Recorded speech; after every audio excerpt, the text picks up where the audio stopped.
नमस्कार, मी दत्ता कानवटे. आपल्या सगळ्यांनाच माहिती आहे की कन्नड चाळीसगाव घाट हा मराठवाड्यातला अत्यंत कठीण आणि महत्त्वाचा घाट समजला जातो. हा वाहतुकीसाठी जितका कठीण आहे तितकाच हा निसर्गरम्य आणि सुंदर सुद्धा घाट आहे. आधी मी तुम्हाला घाटाचं हे सगळं चित्र दाखवतो की घाटाच्या सर्वात उंच डोंगरावर थांबल्याच्या नंतर खालचा सगळा परिसर किती सुंदर दिसतो आपण हा पाहू शकता. पण यातली सर्वात महत्त्वाची बाब म्हणजे या घाटाच्या वरती आपण जर इकडे बघितलं तर एक अशा स्वरूपाचं दगडी स्मारक आहे. जे लोक या परिसरातल्या घाटावरती फिरण्यासाठी येतात त्यांना हे जेव्हा स्मारक पाहतात किंवा हे जे रचना पाहतात, ही रचना पाहिल्यानंतर त्यांना साहजिक प्रश्न पडतो की हे नक्की काय आहे. आपण जर ही रचना बघितली तर जे आपल्याकडे गारगोट्या सापडतात त्या गारगोट्यांचे मोठे मोठे दगड त्यांना तासून आणि व्यवस्थित पद्धतीने हे या ठिकाणी एक ही वास्तू बनवण्यात आलेली आहे. ही वास्तू काय आहे तर एक इंग्रज अधिकारी होता जो 150-200 वर्षापूर्वी भारतामध्ये होऊन गेला. त्याच्या स्मृतीप्रित्यर्थ हे स्मारक बनवण्यात आलेलं आहे. तो अधिकारी कोण होता तर त्याचं नाव आहे sir James Outram. James Outram हा इंग्लंडमध्ये जन्मलेला एक इंग्रज अधिकारी 18व्या शतकामध्ये भारतात आला आणि 1857च्या उठावामध्ये इंग्रजाच्या बाजूने सुद्धा त्याचा एक मोठा सहभाग होता असं मानलं जातं. या अधिकाऱ्याची खानदेशामध्ये नियुक्ती करण्यात आली. त्यावेळेला खानदेश आणि मराठवाड्याला जोडणारे रस्ते नव्हते. कन्नड घाटाशी आउट्रामचा काय संबंध आहे तर कन्नडवरून चाळीसगावला जोडणारा जो अत्यंत महत्त्वाचा रस्ता आहे, आज मराठवाडा आणि खानदेशला जोडण्यासाठी वापरला जाणारा हा महत्त्वाचा रस्ता म्हणून बघितला जातो.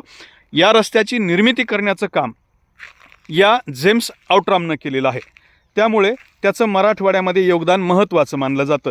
या घाटाला सर जेम्स आउट्राम घाट असंच म्हणलं जातं. चाळीसगाव कन्नड घाट हे खरं तर नंतर वापरातलं नाव आहे, मात्र त्याचं मूळ अधिकृत इंग्रजाने दिलेलं जे नाव आहे ते आउट्राम घाट हे आहे. इतकंच नाही तर या कन्नड परिसरामध्ये जे गौताळा अभयारण्य आहे त्या गौताळा अभयारण्याला सुद्धा गौताळा आउट्राम अभयारण्य असं नाव देण्यात आलेलं आहे. हे जे आउट्राम नावाचे अधिकारी होते त्यांनी या परिसरामध्ये अनेक रस्ते केले, अनेक विकास कामं केले. त्यामुळे या परिसरामध्ये त्यांना महत्त्वाचं मानलं जातं. मात्र त्याचबरोबर हे आउट्राम अत्यंत क्रूर कर्माधिकारी सुद्धा होते. त्याचं सुद्धा कारण असं सांगितलं जातं की कन्नड चाळीसगाव या सगळ्या परिसरामध्ये जर आपण बघितलं तर भिल्लांची वस्ती मोठी आहे आणि भिल्ल समुदायाने इंग्रज सत्तेच्या विरोधामध्ये मोठ्या प्रमाणात संघर्ष केला होता.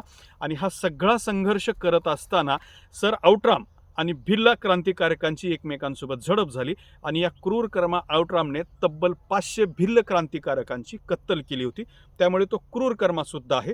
तरीही त्याचं स्मारक भारताच्या भूमीवरती का आहे कारण आउट्राम हा एक आर्किटेक्ट होता, हा भूमापक होता, हा रस्ते निर्माण करणारा व्यक्ती होता. त्याने मराठवाडा आणि खानदेशाला जोडलं, वेगवेगळी विकास कामं केली. त्यामुळे सुद्धा त्याला या ठिकाणी मानलं जातं. मात्र इतिहासामध्ये 500 भिल्लांची हत्या केल्यामुळं याच आउट्रामला क्रूर कर्मासुद्धा म्हणलं जातं. आणि त्याच आउट्रामचं कन्नडच्या घाटावरती डोंगर माथ्यावर अशा स्वरूपाचं एक स्मारक तयार करण्यात आलेलं आहे. हे स्मारकसुद्धा आर्किटेक्टचा एक वेगळा नमुना समजावा लागेल कारण या स्मारकाला मध्ये कुठेही पिलर देण्यात आलेले नाहीत. तर हे बाहेरूनचे जे पिलर आहेत ते मधोमध्ये एकमेकांना एका ठिकाणी भिडवण्यात आलेले, त्याला दुसरा कुठलाही आधार नाही आणि अशा पद्धतीने ही रचना करण्यात आलेली आहे. आणि ही जी रचना आहे ते साधारण 200 वर्षापूर्वीची आहे. आसपासचा सगळा भाग निखळून गेल्याचं आपल्याला या ठिकाणी पाहायला मिळतंय. मात्र मूळ जे स्ट्रक्चर आहे ते अजूनही जशाला तसं आहे. त्याच्यातला एक साधा दगडसुद्धा या ठिकाणी हललेला नाही. त्यामुळे आर्किटेक्टचा एक वेगळा नमुना जे आहे ते या आउट्रामच्या स्मारकाला सुद्धा मानलं जातं. आणि याच सर जेम्स आउट्रामचं हे स्मारक आहे. कन्नडच्या घाटात डोंगर माथ्यावरती हे स्मारक कोणालाही बघायला सहज उपलब्ध आहे. दत्ता कानवटे, छत्रपती संभाजीनगर.